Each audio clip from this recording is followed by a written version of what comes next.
सब्जी वाले भाई सब्जी वाले भाई, सुन लो मेरी बात जरा भाई।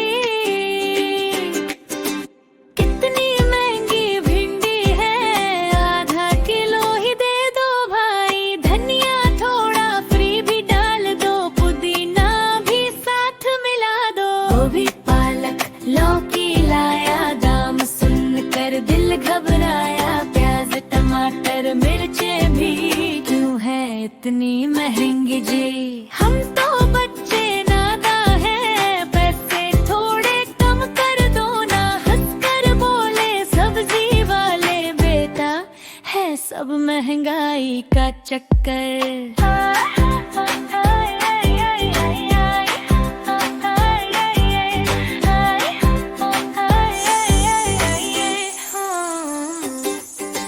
रो रो कर हम कहते हैं कुछ तो